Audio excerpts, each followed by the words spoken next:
Good evening, everybody. This is Ken. We're talking with Karen Smith and Sonny Thomas, but we have a very special guest with us this evening. And Karen, if you don't mind, I'm going to ask you to give just a minute of introduction to King Cornelius. Would you do that for us, please, Karen? I would love to do that, Ken. Thank you very much for this opportunity.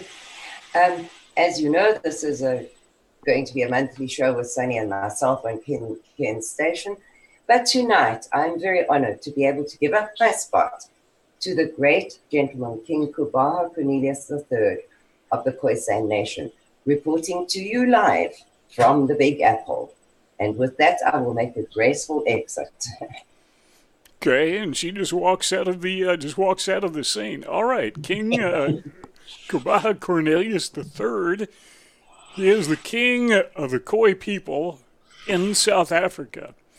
So, King Cornelius, let's just kind of kick off things, if you don't mind, by giving us a little bit of a history about the Khoi people, but also I want to find out about you personally. But tell us about the history of the Khoi people in South Africa. How long have they been there? What's your culture all about? Thanks for asking, Ken. My son came from school one day and he says, Dad, they say there's no Khoi people in the world in South Africa anymore. And I said, write down. I says, in the very beginning, the only people that roamed the plains of Southern Africa was the Khoi and the Bushmen. The only people. There was nobody else. And we had no name. Because when the colonials arrived in 1652, they asked us, who are you? And we said, Khoi Khoi. And Khoi Khoi means men of men. And the other people in the bush, they call them Bushmen. And then Jan van Riebeeck, the Dutchman, says, no. You'll now be called Hottentot and Bushmen. Because the language that we spoke sounded like houty tau. So they called us Hottentots. And then English came along later and says, now, who are you? I say, they say we Hottentot and Bushmen. And says, no, you are non-Europeans. And the Freeburgers came along later and says, now, who are you? We said, they say non-Europeans. I says, no, you are non-white. Then apartheid came along and says, now, who are you? We said, they say we're non-white. He says, no, you're colored. And then democracy came along and supposed to give us back our true identity. And it didn't. Because we believed fighting for freedom and for democracy was a major thing for us. We've never been free. We don't know freedom. For 365 years, we've been enslaved. And fighting for freedom was a big thing for us. And when we got it in 1994, with the first democracy, we went there very proud, making our mark. We are free. And it wasn't for us. It's only for the black people, because we're not black. And the rest of the world understands and believes that the Khoisan people are black. We are not black. We are the First Nation, indigenous people of the land. Now, they ask now, where did the black people come from? They came down from Middle Africa. Now, a lot of people ask, how do you identify who is Khoi? And we often have the explanation. We say that when the colonials came to the Cape, they came without wives. And they consummated with the Khoi and the Bushmen. Out of that consummation was born Khoi and Bushmen. But the genes of the father were stronger, so the child came out with blonde hair, blue eyes, and fair skin. But the other child was me. When the slaves came over in Indonesia and Malaysia, they came without wives. And they also consummated with the Khoi and Bushmen. Out of that consummation was also born Khoi and Bushmen. But the genes of the father were stronger, the child came out with sleek hair, sharp features, and a tan complexion. But the other child was me. When the blacks came down from Middle Africa and they saw how beautiful we were, they also consummated with the Khoi and Bushmen. Again, the genes of the father were stronger, so the child came out with curly hair, dark skin, and flat features. But the other child was me. But when the whites and the blacks consummated, out of that consummation was born a mulatto, which is a Griqua. But they also consummated with Khoi and Bushmen. So a lot of black people are descendants of the Khoi and Bushmen. A lot of white people are descendants of the Khoi and Bushmen. And a lot of colored people are descendants of the Khoi and Bushmen. So people are saying, the big question amongst the youth nowadays is, who am I? Where do I come from? What is my heritage? And when they go back in their family tree and they find out who their ancestors are, because a lot of them say, my great-grandfather was an Englishman, an Irishman, and a Scotsman, but my great-grandmother was a Khoi. Now, when we speak about Khoi, we speak about land also, and that is very important to us, because the land doesn't belong to us. We belong to the land, and you cannot separate the two of us.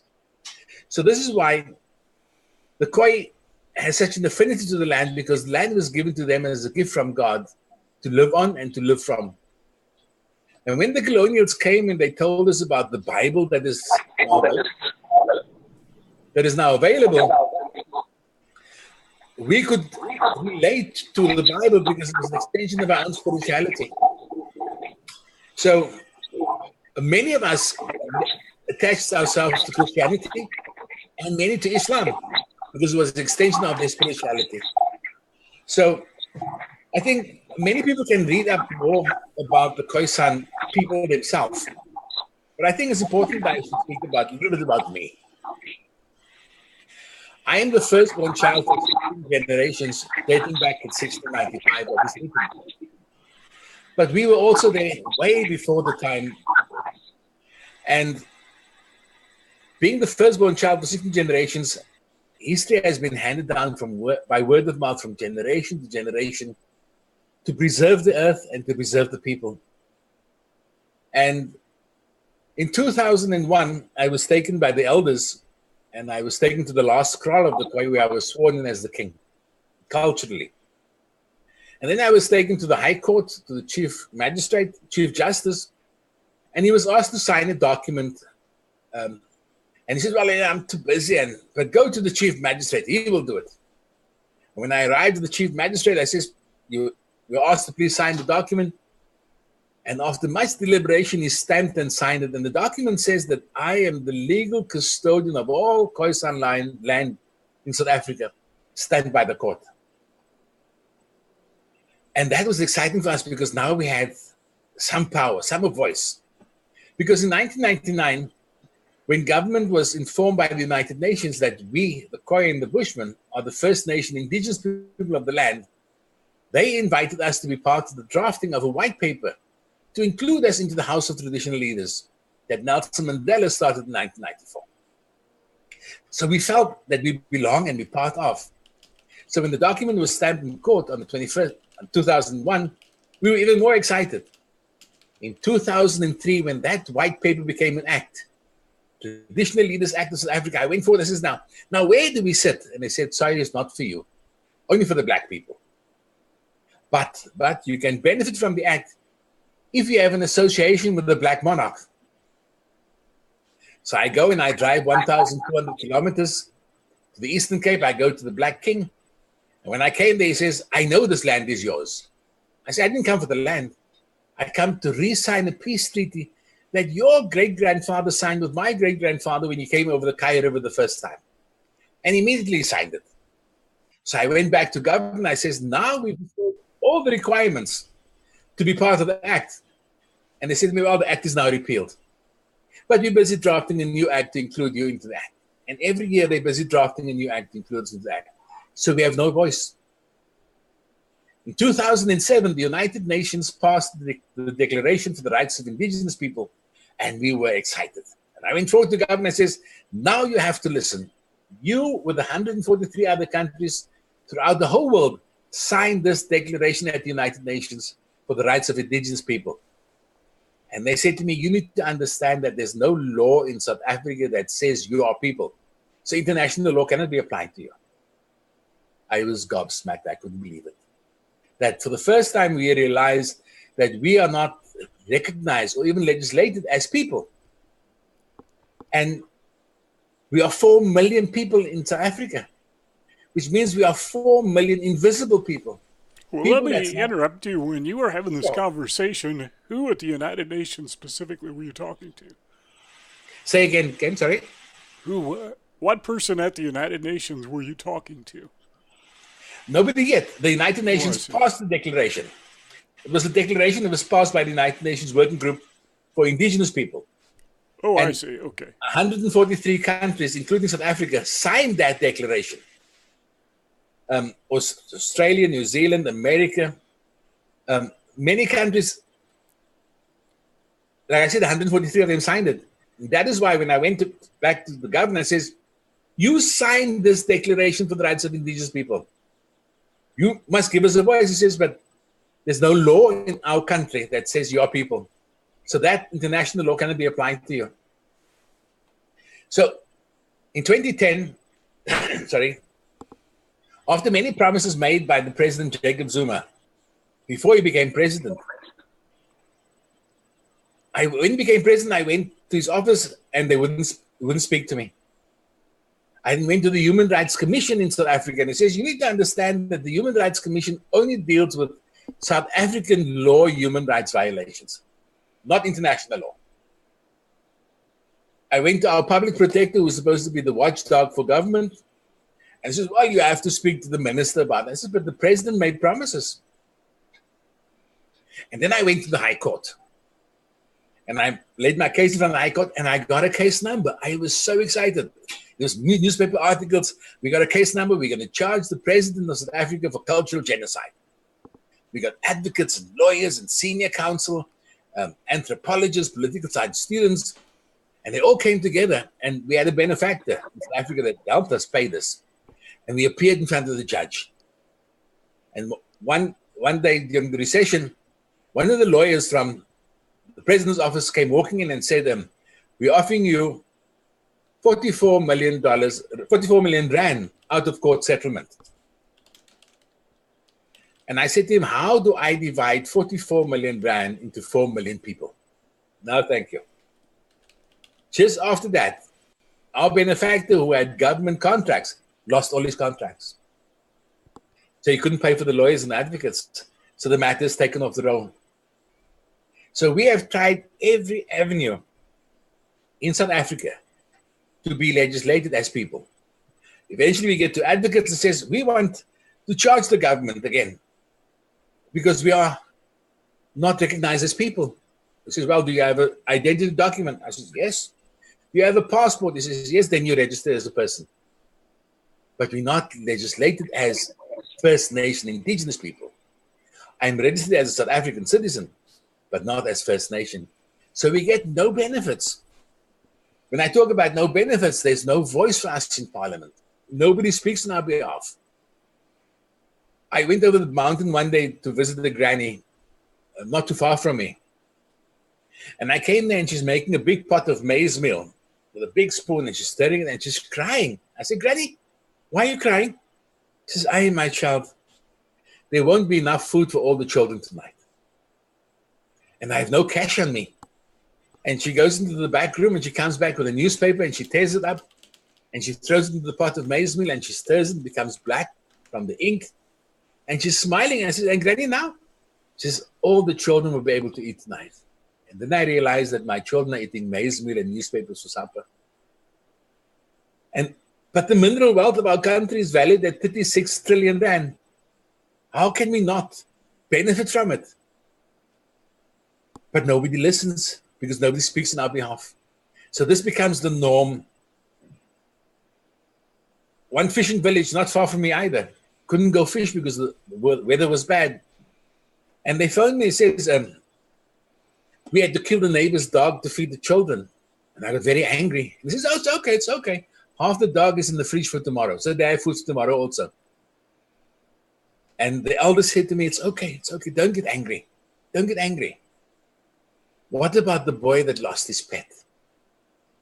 And then I realized that every action our people take has consequences to it, far-reaching consequences. And the scar damage of these things remains with them forever. And then I hear my people cry and nothing's being done for them. We don't have a voice. And I look at the white people, how they cry and how they stand in the street corners begging. And how the women are being raped and murdered and gutted. How babies are being put in ovens and being burnt alive. And it's not right. It's evil. where a man comes into the police station with a human arm and he says to the policeman, I am tired of eating human flesh now. And then they find out that the children down the road is all missing. This is not what God intended for our land. And when I listened to all the people crying, and I sat down with the elders and the advisors, and I said, government is not listening to us. The world is not listening to us. What can we do? And then it was decided that we need to, you see, because before I get to that point of secession, in 2001, they wanted to build a private beach for the very rich in the waterfront in Cape Town. And the fisherman came to me and says, they're going to take away the only slipway that we use to catch subsistence fishing. Again, the politicians wouldn't listen. Nobody listened. And I went a Saturday morning and I annexed the land under international law. And then I went to the United Nations in Geneva and I read out this letter of annexation in front of 900 different indigenous peoples and all government representatives. And I came back and I thank God up until today, the land has not been abused. The slipway is still there for the fishermen. In 2003, my people came to me and says, a farmer just bulldozed all the ablution facilities. There's no electricity. There's no running water. Children that is 5 years old has never seen a toilet. I spoke to the farmer. He says, they must get off my land. They must get off my land. And they showed me the land, and I saw on the land was a cemetery. And the gravestones on there was from 1890 that my people were buried there already. And I knocked the board into the trees, and I said, I annex this land for the benefit of my people to live on from. And then they came and says, but you're doing what Rabbi Mugabe is doing, taking land from the farmers. I says, no, this land is being abused. So for the benefit of the people, he must rectify the abuse. Thank God, a few years later, people were reallocated. They were given houses, electricity, running water. There was deliverables to the actions. In 2009, they wanted to sell a mountain in Hout Bay, the fishing village, where my people had been living on for hundreds of years. And they were going to auction it. And Donald Trump and Oprah Winfrey and Nelson Mandela Foundation and Toko Sequoia Foundation, they were all there at the auction to buy the mountain. And the early morning in the rain, I went up into the mountain on live television. I knocked the board in the ground and I said, I annex this mountain for the benefit of my people to live on and live from. And they tried to have a private auction. And I told the auctioneer, I says, you need to tell whoever's going to buy this mountain that there's a law in South Africa that says it's a criminal offense to be in possession of stolen property. So whoever buys this mountain will be in possession of stolen property. And thank God, nobody bought the mountain. My people are still living on it and from it.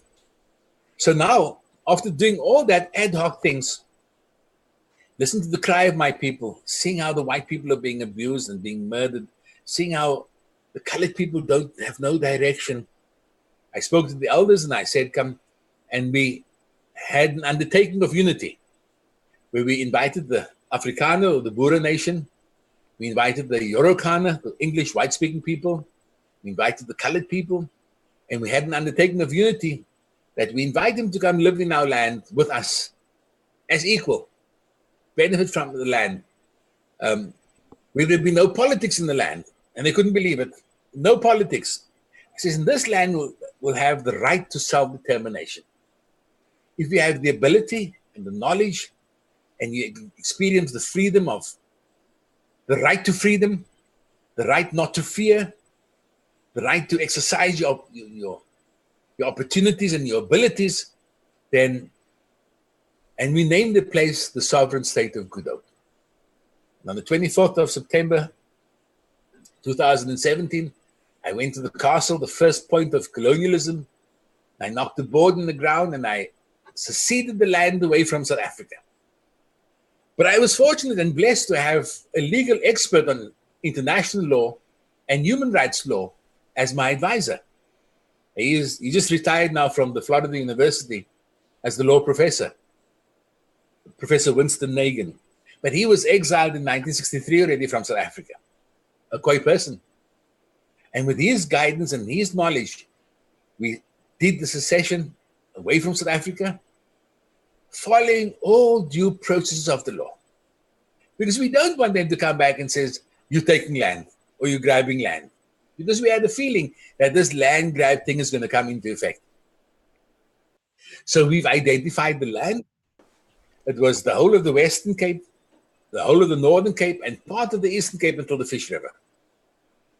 And with the undertaking of unity amongst the Afrikaners, the Eurokaner, and the colored people, we have about 15 million people. And then the other requirement is that we need to have a shadow government. So I approach people with the expertise, and I have an economist who's an expert in the economic field. And I have an environmentalist who's an expert environmentalist. And I have a health person who's an expert health. And I have an expert on international law. And they form part of the shadow government, that when the country is taken over or becomes a legal official country, the country can keep on running. But the most important thing in this country is that nobody will be voted in for that position, a specific position. The way it's going to work is that every portfolio, for example, health or treasury or agriculture, will have 4 people in charge of that department. One will be an Afrikaner, a Eurokaner, a Khoi, and a colored person. And out of that 4 people, they will choose one person to be the chairperson of that portfolio. But all 4 of them will make decisions for the way forward. But they will apply for the job with their CVs. So you'll have an expert or a professional doing the job so that the country can run at its optimal level. So when nobody's voted in for a position and persons applied for that position, being qualified for it, and many of the qualified people are very passionate about what they studied for. And when you put passion into work, you always have good deliverables. So this is how we worked it, and people are excited about it. And we said, if you can picture in your mind, and I often use this because it's the easiest picture to picture. You're seeing a child in the morning getting up, ready for school. And she goes outside and she washes herself in cold water. And she comes inside and she gets dressed. And she walks to school barefoot, hoping a first meal is going to be at school. That is what is happening in South Africa at the moment. In the sovereign state of Good Hope, she gets up in the morning, has a hot shower, have a breakfast, put in her shoes, go to school, knowing that her future is determined by her own input. Her self-determination, her destiny is determined by what she's going to put into. She's going to get out. Now, if you put the 2 pictures together in your mind, that is hope. And this is what the sovereign state of Good Hope stands for. The opportunity where nobody's going to tell you what you must do. One of my visions or my desires, and I spoke to the economist, I says, I would like to give, this is my wish, I would like to give every legitimate citizen in the sovereign state of Good Hope 100,000 rand. Which is only $8,000, but 100,000 rand. They said, why? I says, immediately, you'll have no more hungry people. Immediately. And then we have television programs and radio programs of how people can become entrepreneurs. And how can they start their own businesses. Because if you have 5 people in a family, you have 500,000 rand. And immediately you can start a business. Because many people have visions and ideas, but no capital to start with. So they're still busy working on how to implement it, but that is one of my wishes. So when there's no more hungry people, let me explain to you why I came up with this idea. The world says, don't give a man a fish to feed him for a day, but teach him how to fish to feed him for a lifetime. I say it's wrong. I say, give a man a fish, for you do not know when last he ate. And then you teach him how to fish. But above all, show him where to fish. Because once he's caught the fish, you can now teach him how to sell it. And now you can walk away. He's self-sustainable. And when we implement that vision in the sovereign state of Good Hope, we know that the people will become self-sustainable. There'll be no demand on the government for handouts. If you've wasted your money, or you're going to go work in a guana factory, you're going to work as a candy striper, you're going to work, but you're going to work for your money. But if you have listened and you exercise your right to self-determination, you're going to be so empowered that you're going to work for yourself. Now, with this vision in mind, people are saying, oh, this is too good to be true. No politics in the country where no politician is going to tell you what you must do and how you're going to do it, and these are the laws of the country. But the biggest concern was, now, King, you being the king of the country, how are you going to rule the country? I said, whoa, you need to understand. Well, how are you going to govern the country? I said, that's not my job. To govern the country belongs to the people with the qualifications to govern that country. My sole responsibility is to see that the country is not abused and the people is not abused. That is my sole responsibility. And now people understand that it's not a monarch that dictates and says, but just to oversee and to prevent what has happened in the past never ever happens again in the future. But the people say, yeah, but you need to understand, we come out of apartheid and we come out of colonialism, that the Boer have killed our people. I says, yes, they did. Yes, they did. They have done atrocious things to my people. But there's nothing we can do about it. Those people that did the murders and the killings and the atrocities, they're all dead. The history allows us to make decisions for the present so that our future can be better. And learning from the history, well, we have forgave them for what they did, because there's nothing we can do to change it. But the present atrocities, this we must change, because we have it in hand. God has given us the ability, the knowledge, and the courage to change the things, so we must change it. And one other thing is the country is going to be governed under God first, because people have lost their spirituality. They have become so egotistical and it's all about me, myself, and I. And they're not thankful anymore. It's not our culture. It's our culture to be thankful and grateful people. I often say to people, we are the only people in the world that has 3 words for thank you. I would say gangans, which means thanks. I would say kayayos, which means big thank you. And when I say kamaku, I say thank you with deep gratitude. So we understand what God has given to us as a gift, so we're grateful for it. And we want to share that gratitude with everybody else. That's why we invited the Boer and the Eurokaners and the Karin to come live with us, because you're all the minorities with us. And we see what is happening to you. So here we have an opportunity for a land of not milk and honey, but freedom and the right to choose your own destiny. And a lot of people ask now, where's the money going to come from? Because that's always the big question. Where's the money going to come from? The Western Cape province is a province within South Africa. We have 12 big provinces, but Western Cape, the province, one of the provinces, generates 185 billion rand a year on taxes. And it gives national government 185 billion. National government gives back 45 billion, and they manage on it.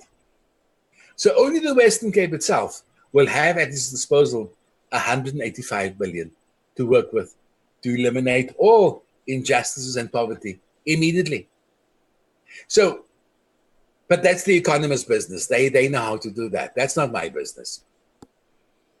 So the next step to make our country an official country is to come to the United Nations to inform them that there's that we have seceded from South Africa. And now a sovereign state called the sovereign state of Good Hope. Okay, how do you pronounce it? You pronounce it Good-o? As in good and hope. Good hope. Okay, I heard good hope, but it's Good Hope. Yeah. Okay, here's a question. You're the king of the Khoi people. How does one obtain that position? How did you become the king of the Khoi people? Was this a birthright? Were you elected? How did that happen? And by the way, before you answer, Sonny, your mic is distorting. I had to mute you. but I'm going to try it intermittently to see if it's back on. So, how did you become the king? I said earlier, I am the firstborn child for 16 generations. 16 generations. Yeah, dating back to 1695, that is written. It is written that all my whole ancestry tree, and if you go into the website of sovereignstateofgoodhope.org, you'll see my family tree. Okay, I will do that. It's a sovereign state. I'm going to pull it up on the screen. You're not going to see it, but the folks at home can see it. Yeah. Sovereign state of Good Hope. .org. Okay, I interrupted you. Go ahead. You were saying your generations go back. So, according to the Bible and according to our culture, every firstborn child becomes the king. In 1910, my great-grandfather, and we go back before that, in 1834, when slavery was abolished in South Africa by the English, my one great-grandfather became so frustrated because they had to serve another 4 years of apprenticeship before they really were free. And then he took his people fighting all the way up along the west coast, and they went to a place called Southwest Africa, which is now in Namibia today. And he named the town called Klein Windhoek in Namibia, which is the capital of Namibia now. And they were fighting the Rerus and the Wambos and the Germans that came in, all the colonials. But at the same time, while they were fighting there, my other great-grandfather of the Khoi clan dynasty of the Khoi. Now, South Africa was divided into two monarchies. The one was below the Fish River, and the one was above the Fish River. And the one below the Fish River was called the Jan Jonker dynasty. The one above the Fish River was called the Khoi clan dynasty of the Khoi, the big defenders, because they defended against the Xhosas and the Nguni clans coming down from Middle Africa. So after they were defeated by the Ngunis and the Dutch coming in 1777 with the Katrefiel Rebellion, they left and they went to Namibia to help Jan Jonker fight. And in 1858, Jan Jonker and Cornelius signed a peace treaty that they are the only two monarchs of the Khoi of Southern Africa. And that was done at the place called Honduras in Southwest Africa. So Jan Jonker was killed, and then his son Christo took over. And 3 years later, he was killed, and his brother Jan Jonker Afrikaner took over. But Jan Jonker Afrikaner only had a daughter, and her name was Maria Jonker Afrikaner. And she was moved out of Southwest Africa to go live, out of Namibia, to go live in a place called Marmarie. When Cornelius was killed in 1863, his son Barnabas took over. When he was killed, his son Petrus took over. And then Petrus left. When Jan Jonker was killed, Petrus left and went to fetch Maria Jonker Afrikaner, and the two of them got married. So the two royal families then got married, became one royal family. And then they were given a horse racing farm in a place called Dordrecht in the Eastern Cape, where my grandfather, the firstborn son, was born, David Daniel Cornelius, out of the union of the two royal families. And he was cut under his feet as the firstborn son of the king. And then in 1910, coming back to 1910, when Afrikanerdom came into power, the land was taken away from them so that the people could be leaderless, and they were chased away. And then my grandfather then came to Cape Town, where he met my grandmother, and her name was Henrietta Arendse, and the two of them married. And their firstborn son's name was John Peter Cornelius, and he met my mother named Teresa Magdalena Roman. And their firstborn son is Calvin, then with John Cornelius, and that's me. And this is why I am called the third, because I'm the third out of the union of the two royal families. So many people ask me now, why Hoebaha? Hoebaha is my praise name. It means man coming. But in my culture, I am called Gaub. Gaub means head of. In the English translation, it means king. So all English people would call me king or your majesty or your highness. But people would address me as Gaub Hoebaha. So I was taken by the elders like I mentioned earlier, in 2001, and sworn in traditionally as the king of the Khoi. So I'm the only bloodline king of the Khoisan people of Southern Africa. Okay, at what point were you sworn in as a king of Khoi? Say again? What was the date when you were signed in as, or sworn in rather, as the king of the Khoi? What date did that happen? 19th of January 2001. 2001. So that's 17 years ago, about. 17 years ago. Cool. Okay. So, yeah, go ahead. a few years ago, with this new act of government that says traditional leaders act and need to be part of, I read through the act and I saw that part of the act says that the royal family has to appoint the king. So I went. Fortunately, my parents are still alive and they are celebrating their 60th wedding anniversary this year. So I go to mom and dad and I says, Dad, as your firstborn son, I need you to write down. And he writes down, he says, I, John Peter Cornelius, firstborn son of David Daniel Cornelius, bequeath the kingship to my son Calvin. And my mother says exactly the same. And they both sign it. So I have a document that says that my parents has bequeathed the kingship to me as their firstborn son. So I fulfill all international requirements to be the king. So there's no dispute, no serious dispute that you are the king of the Khoi people. Absolutely. They might not like it. Some of them might not like it. Some of them might want to wish me away. Some of them would want to pray me away, but I am the king. Okay, now, so in 2017, the Khoi people effectively proclaimed, issued a proclamation, what would you call it, of independence, that you are now an independent nation?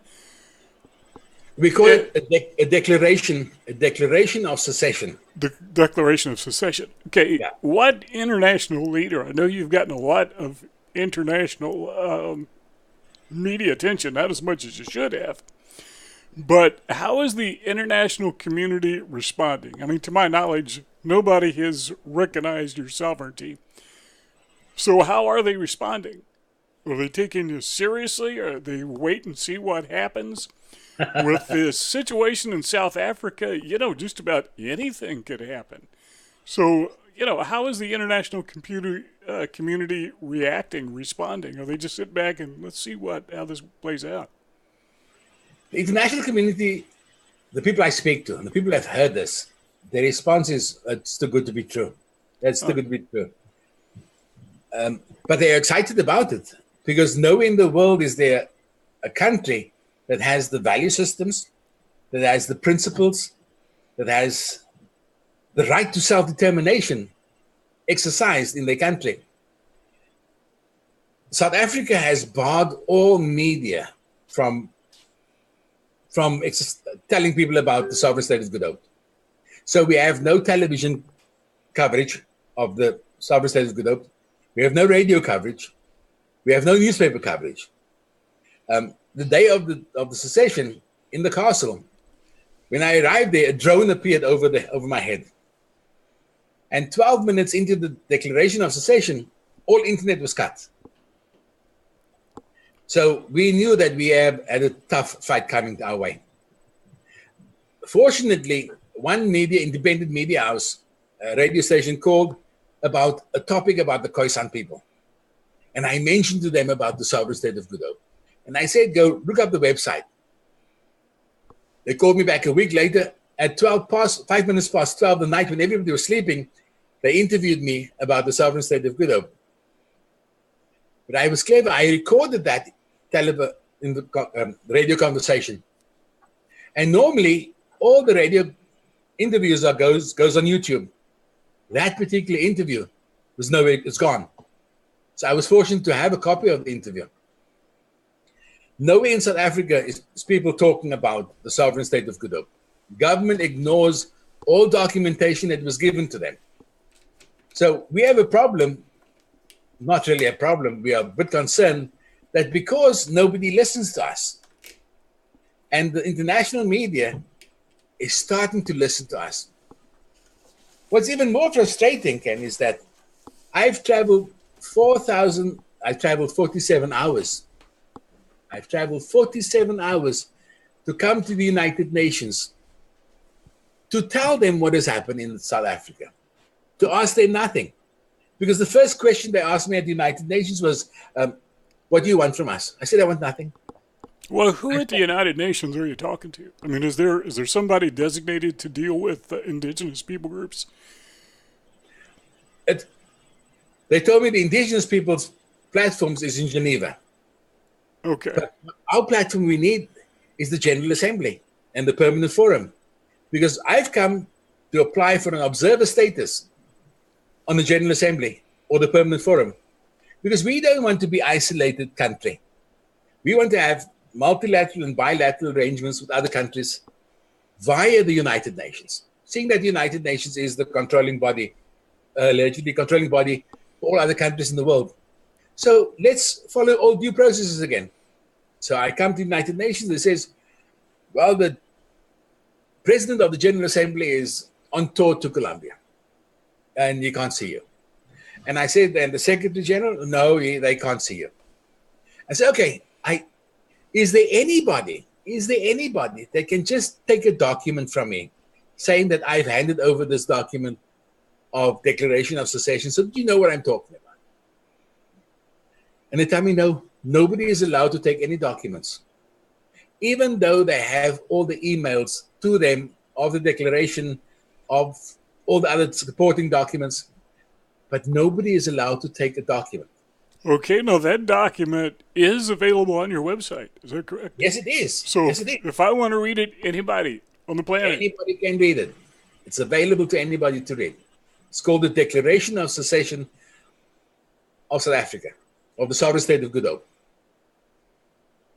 So my plight in New York, that's why I'm here, to go to the United Nations just to hand over the document. But I'm quite baffled because in reply from one of the emails, I see at the bottom of the email it says, please respect the environment. If you really have to print this email, print it. If you don't have to, don't do it. Because don't waste paper. But they want a hard copy from me. Now, we understand. No, let me not say what I'm thinking. Yeah, you got to be careful what you say because people do listen. So my flight in New York now, and I only have a few days left. I'm flying out again within a few days. Yeah, I guess we should make it clear you are in New York State right at this very moment, right? This very moment, going to the United Nations, looking for somebody just to take a document from me and says, I want nothing from you. Yeah, now when did you go to the United Nations? You do this today or yesterday? I did it yesterday, and they told me, no, you can't. And then I came back, and fortunately with Karin's help, we sat down and we strategized what we're going to do tomorrow. So tomorrow we're going to go back again. And I say to them, you need to understand, I'm Khoi. I'm so thick-skinned. Their actions won't harm me. I need to do this to save 15 million people. And I said to one of the ladies from the United Nations, I said to her, you need to understand that for 365 years, nobody listened to us. Nobody listened. And now I travel 47 hours to come here, and you don't want to listen to me. Now, I'm not only speaking on behalf of the 4 million Khoisan people. I'm speaking on behalf of 15 million people in the sovereign state of Good Hope. Because when the sovereign state of Good Hope becomes a legal country, I wish and I pray that we're going to have a peaceful secession. That's my prayer, peaceful. But it might not be. And we have to be realistic about it. It might not be peaceful. So I've come to tell the United Nations, says, if it is not peaceful, don't say I didn't come tell you. This is why I want to hand over the document to you. And nobody wants to take it from me. So I hope that my attempt tomorrow is going to be more successful. And I pray that it's going to be more successful. So what is your plan tomorrow? Do you have somebody specifically you're going to go talk to?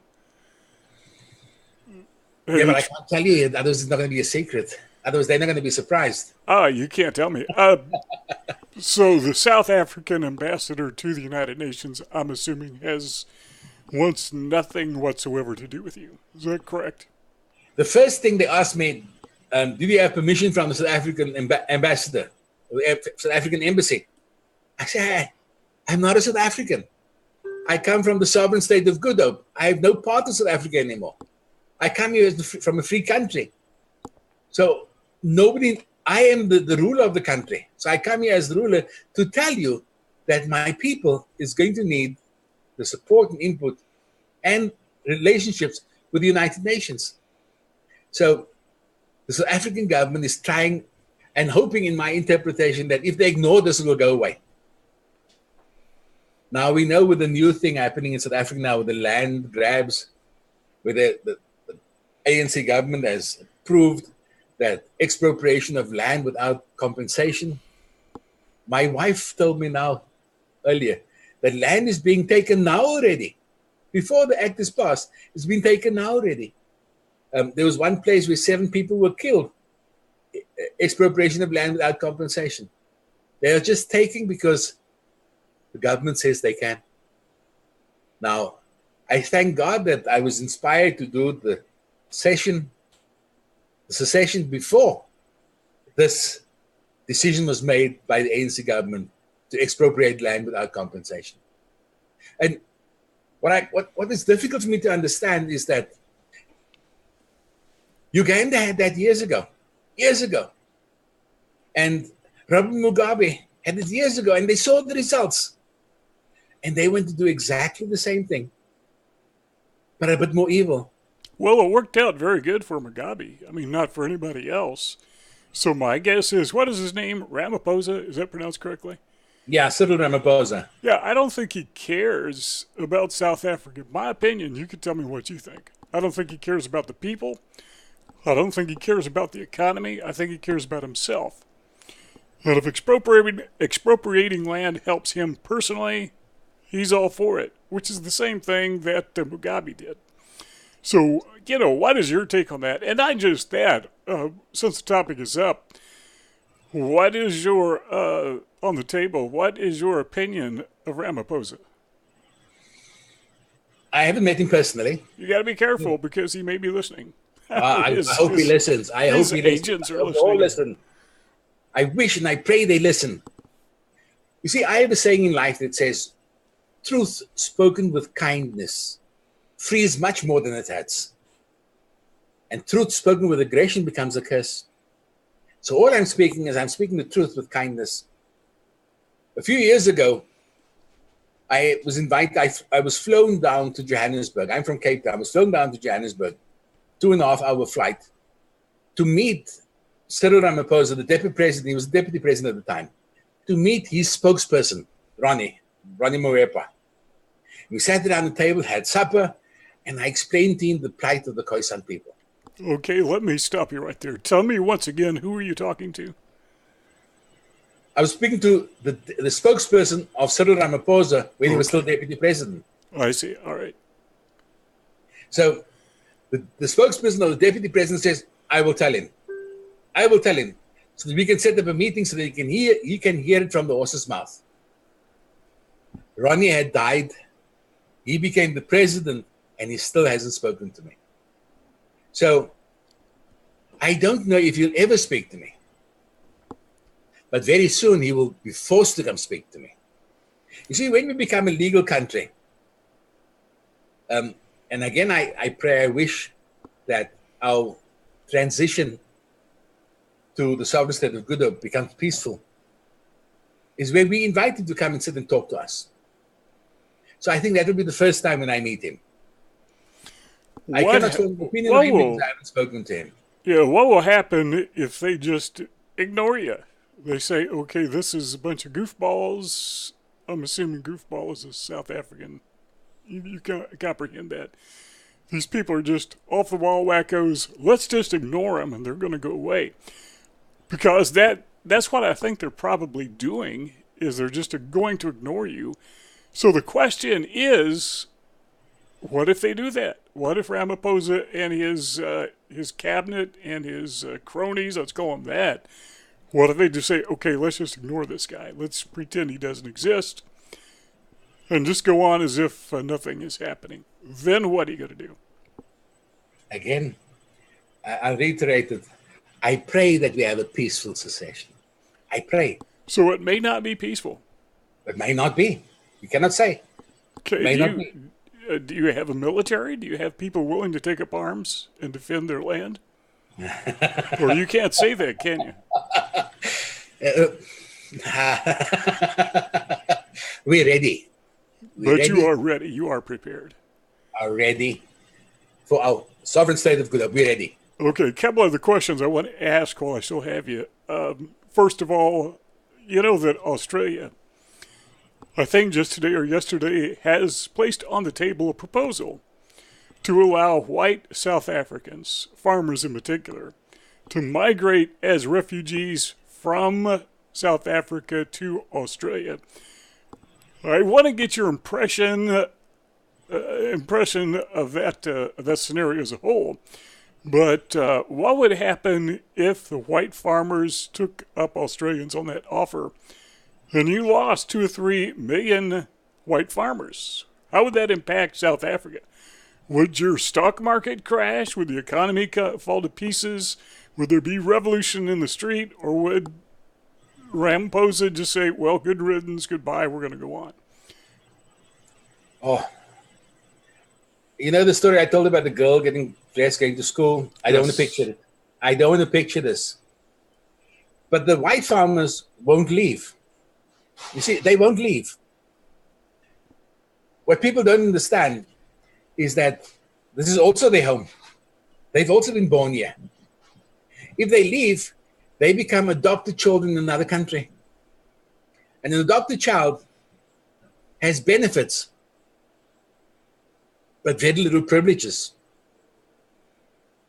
And he's never had that sense of belonging, never had that sense of ownership because he's an adopted child. So I can rather live in a country that is free, country that has given me the right to determine my own destiny, a country where no politician will tell me what to do, a country where there's no race, a country that I can become economically empowered by because I know how to work the land, or go to a country that never be my own. So the invitation is there, but they won't go. I know they won't go. Yeah, I have spoken to a few white South Africans that if they had the opportunity, they would leave, but they can't afford it. They say the white South Africans, if they could leave, they'd be gone. But I've talked to many who say, Ken, we're Africans. We're not Europeans. We're not Australians. We're not Americans. They self-identify as Africans. And like you say, there's many, I don't know about all of them, but there are many, they're just not going to leave because that's their home. They're going to do whatever they have to do to stay put. Okay, and protect what they have. And protect what they have. Now, we understand that the economy, a lot of people know about apartheid in South Africa. A lot of people know about it, and they don't like apartheid. But we are living now in economic apartheid. People saying, but they are unemployed. Why is there 11 million homeless people in South Africa? Because there's no work for them. Why is 27% of our population unemployed? Unemployed.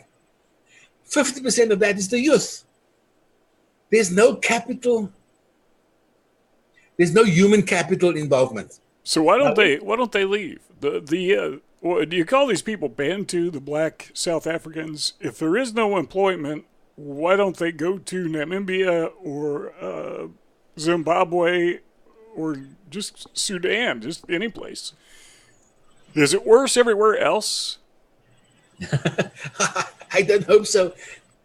You see what happened, Ken? When colonials came and they took our land from us by force.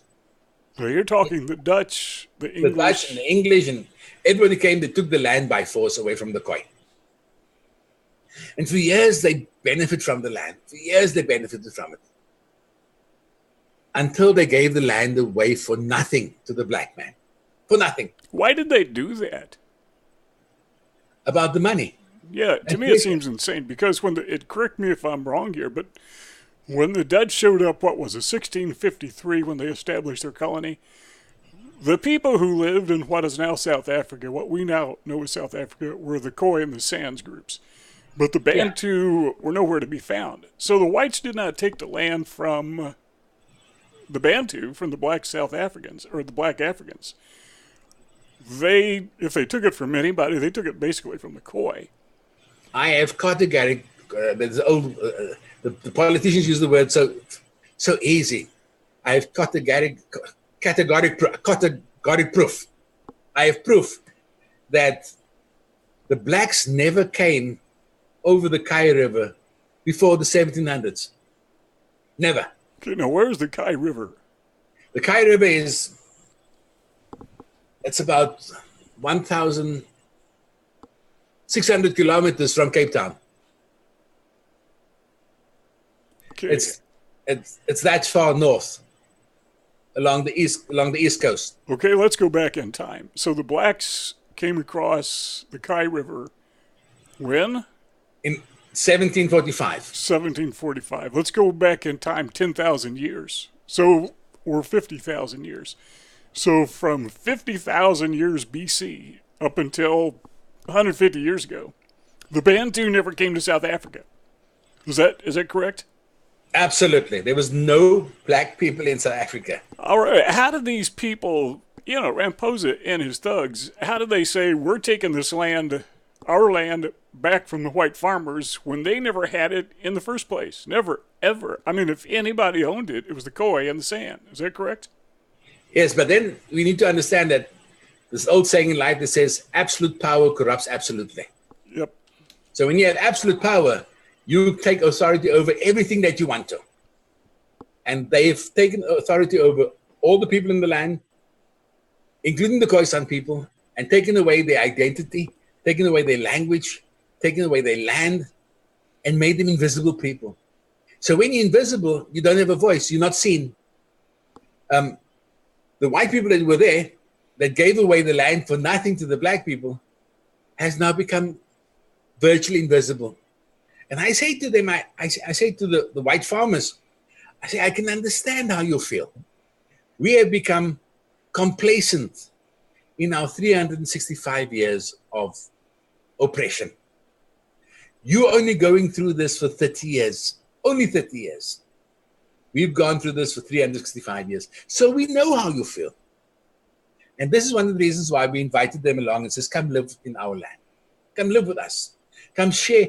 The only way to build a land, build a country, is to invest in human capital. Now, when you invest in human capital, you invest in human intelligence. You invest in human skill. Aptitude. Now, the sovereign state of Good Hope is offering that to all its citizens. Now, can you imagine what it would be like if everybody that has the ability and the opportunity can implement it for free, with no oppression, with no fear? This is why they won't go to Australia. This is why they're all coming back to the sovereign state of Good Hope. And this is why I know that, no, I can't say it. I know that we'll be safe in the sovereign state of Good Hope. We put it that way. Well, the sovereign state of Good Hope is effectively the western half of what is now South Africa. Absolutely. Absolutely. That is the dominant where the Khoisan people lived all their life. It used to be called the Cape Colony before, during the apartheid years, was called the Cape Colony. That was the whole Cape Colony that was seceded, that became the sovereign state of Good Hope. Okay, we are out of time. We've been talking with King. You're going to have to help me pronounce your name. Hoebaha Cornelius III. And we've also been talking to Sonny Thomas, whose mic has failed. So if you say, why is he sitting there? We can see Sonny, but we can't hear him. It's because we're having audio difficulty, and I can tell from the smile on his face, he can hear me, and he's waving, so sorry about that. But Sonny is not somebody who can't talk. It's just a technical problem. So, King Hoebaha Cornelius III, if you have time, and I know you're a busy guy, but I would love to do this again. Well, I would feel honored, Ken and Sonny, for the two of you making the time and taking the time to hear my plight and to listen to the plea of my people and to put it out here in America so that the Americans can understand that there's a new country of hope, that if ever you want to come visit me, you book a plane ticket and says, I'm going to Good Hope. And you're welcome to come. We like human capital injection in our country. So to both of you and to all your listeners, again, I use all three words of thank you. Gangans, Kaios, and Tramako. So thank you with deep gratitude to all of you. And God bless you in what you're doing, Ken and Sonny. And you are very welcome. How do you say you're very welcome in the Khoi language? Tramako. Okay, very good. And thanks to Karin Smith. I know she's in the background there listening in, so thank you, Karin, so very much. Okay, guys, have a good evening. Good night. Good night, Ken. Thank you, Sonny. Bye-bye.